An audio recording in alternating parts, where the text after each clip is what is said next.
Hi guys, Rosemary from Rosemary Astrology, and today I want to talk to you about specific Neptune placements during each of our lives. Now, Neptune, like the other outer planets, Uranus and Pluto, takes so long to orbit the Sun that a transiting Neptune sextile, square, trine, or opposition only happens once in our lifetime. So at 28, Neptune is going to sextile your natal Neptune. At 42, it'll be a square. At 55, the trine. And 84, should we live so long, transiting Neptune is going to be opposite our natal Neptune. And these are life markers because they only happen once. Now, the same thing applies also to Uranus. A Uranus return happens at the age of 84. And Pluto, taking even longer to orbit the Sun, about 230 years if I'm not mistaken, we won't even know a Pluto opposition, unless of course somehow in the future we live past 100. But first of all, I wanted to talk to you guys a little bit about what is Neptune, and then it'll be easier to understand these transits. Neptune in mythology is the god of the sea, and in astrology, he's the modern ruler of Pisces. And Neptune's sign is the trident of the god Neptune. Trident literally meaning three teeth. It's that three-pronged fork that is Neptune's attribute. So if we look at a statue or a depiction of Neptune, he's always holding his trident in his hand, and that's how we know that that's him. Now, Neptune has 14 moons, named for lesser gods and nymphs of the sea, and as I said, takes 165 years to orbit the Sun. So none of us are going to experience Neptune through all the signs in our lifetime, and much less will we experience a Neptune return. Now, what does Neptune symbolize in astrology? Well, Neptune has a really, to me, evident good and bad side because of his influence. So, on one side, Neptune is compassion. It's selflessness. It's the dissolution of the ego and seeing all of us as one, seeing the sameness in everyone, and being compassionate and helpful towards others. The downside of that is that it can make us too selfless, and we literally become martyrs or self-sacrifice trying to help others. I like to call Neptune the big blur because of this ability to dissolve or not make things as clear as they could be. Neptune is associated with dream states and fantasy, seeing things better than they really are, seeing them as an ideal or trying to strive for an ideal without realizing that reality can't be perfect. It's also associated, though, with imagination, creativity, and intuition.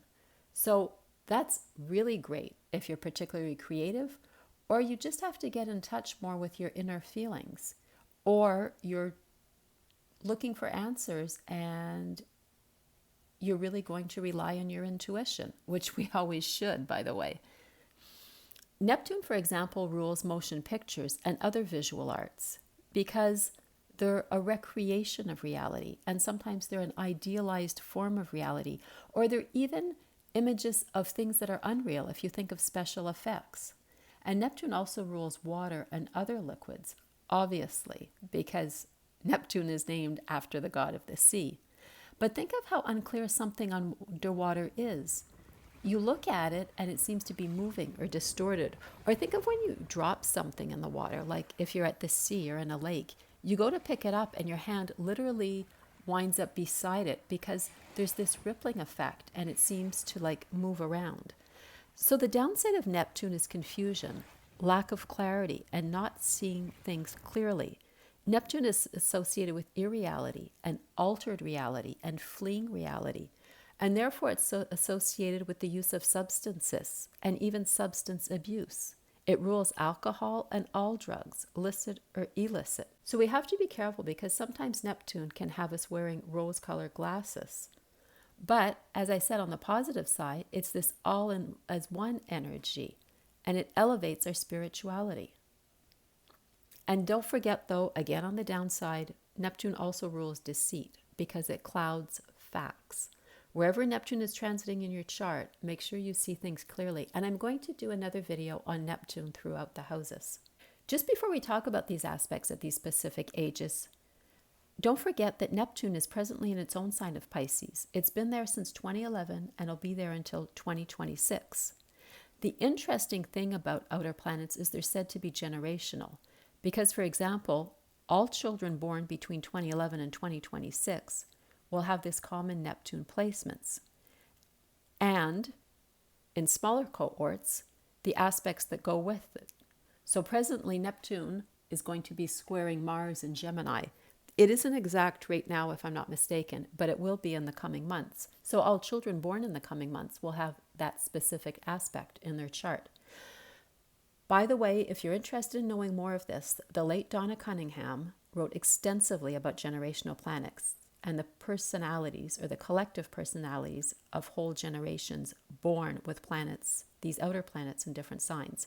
And if you just Google her, you can find a compilation of her blogs online.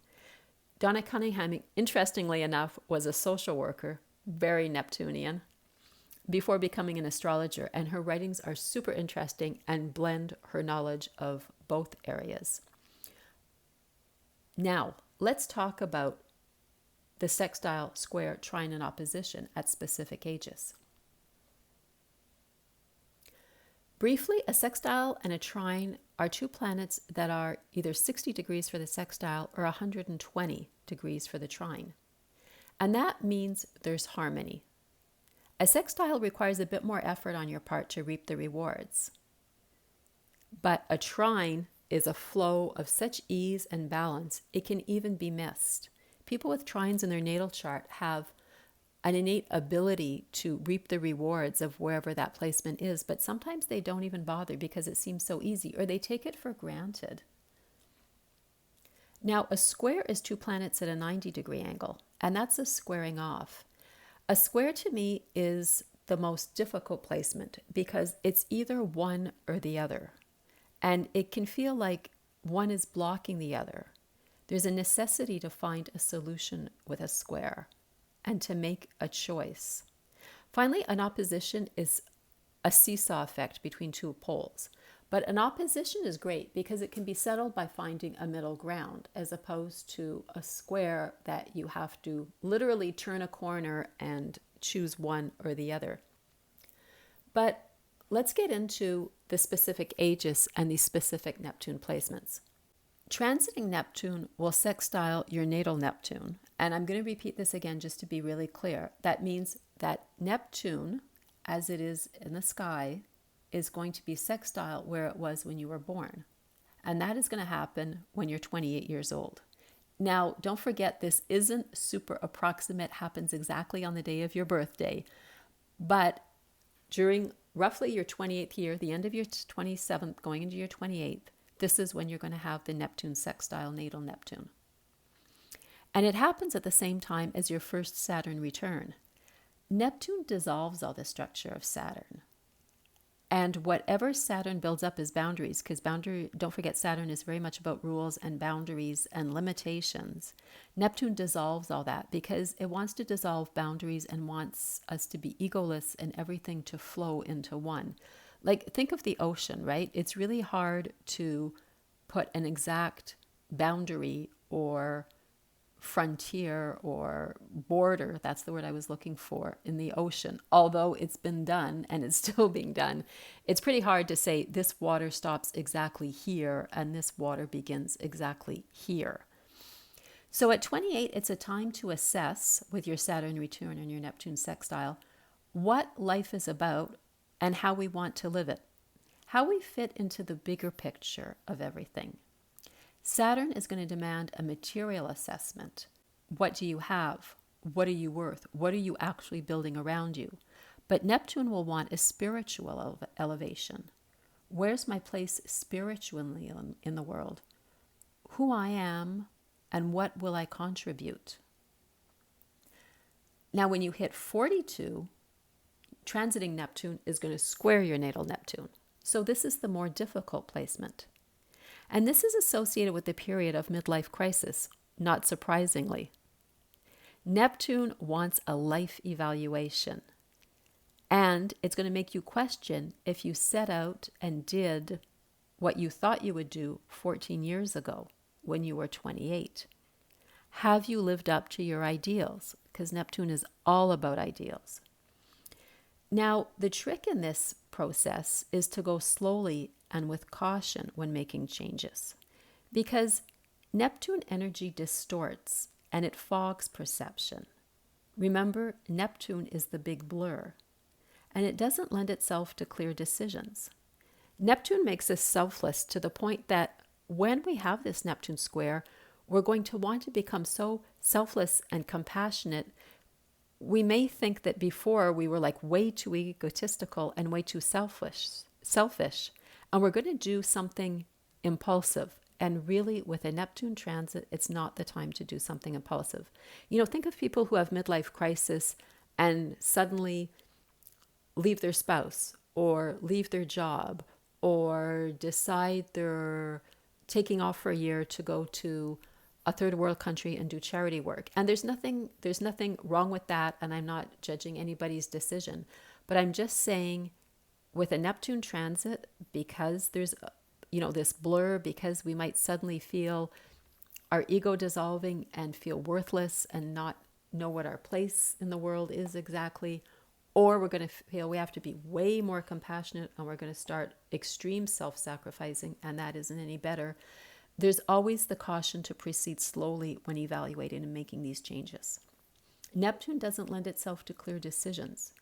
And remember that a square is an opposing force. It's going to pull you in one direction or in the other. So try to remain stable, go slowly, and find the best solution. Now, when you're 55, Neptune is going to trine natal Neptune. And that's an aspect of ease. And this is a marked spiritual phase. The ego subsides, the boundaries between self and others soften and blur. We feel more at one with others, more empathetic. Our compassion increases. And maybe it's because we realize that our life is more than half over. That sounds depressing, but it is true. And usually it's the age where we've pretty much accomplished what we set out to do. And I don't want to make it sound like your life is over at 55. Believe me, I wouldn't want anybody telling me that. But, it's at the age where maybe if you have children, they're grown and they might have even left home. You start mellowing a little bit more at that age. And you've done all the firsts, right? You've had the first condo, the first house, the first car. Maybe even you've built up and you have a certain material wealth. You've become more comfortable. So this can be the start of mellowing in old age, but it doesn't mean we stop doing what we want to do. But we're less attached to the material realm. And I can vouch for that. Literally, when you start heading towards the mid-50s,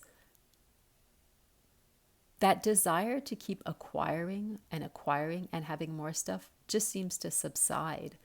And I've known a lot of people as they approach that age that seem to just do a great big purge. I'm really going to get rid of all this stuff I don't need anymore. All this stuff that I've had for like 10, 15 years that I haven't used.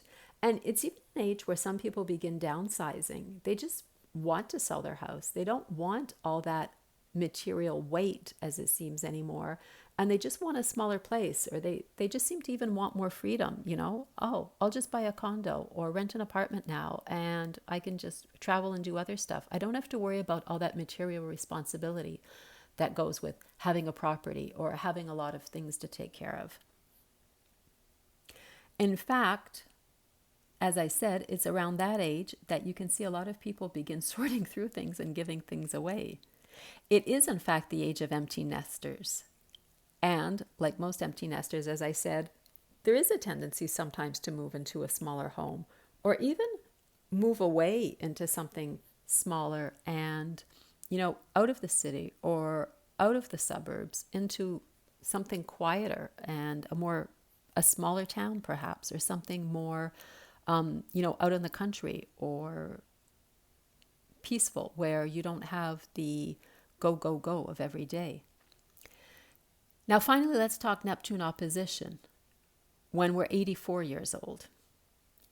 Now, if you're lucky enough, you'll get to experience a Neptune opposition at 84, which also coincides with Uranus return at the age of 84.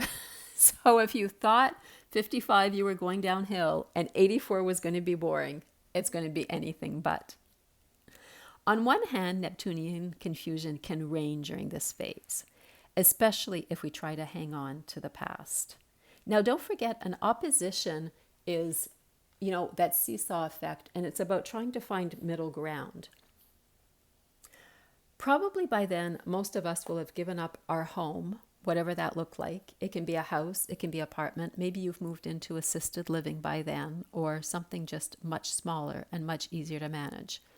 Our children, if we have any, are long gone, and the working world is far behind us.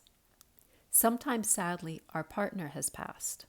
And I always remember my in-laws who lived till late in their 80s, who would sometimes forego buying something, saying, it's not worth it for the time we have left.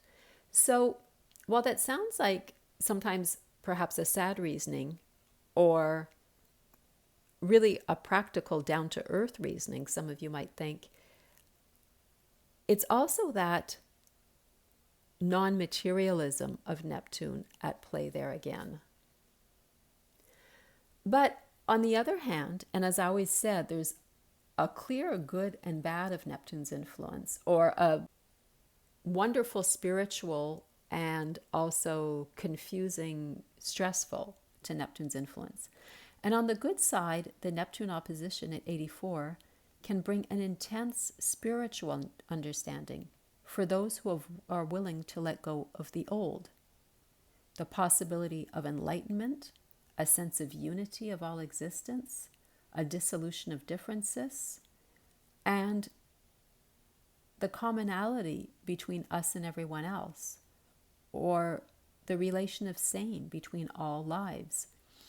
Sometimes a person may appear to be withdrawing at that age or turning inwards, but it is actually, if we play our cards right, a state of peace.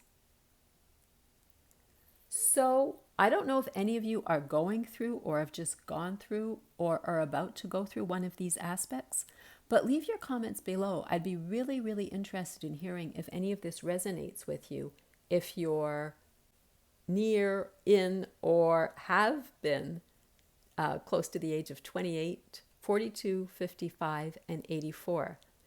Guys, I hope you thought this was interesting. Don't forget to like if you liked, subscribe, and share this with someone you think might find it interesting, especially if they're around one of those ages. Take care. Love you. Bye.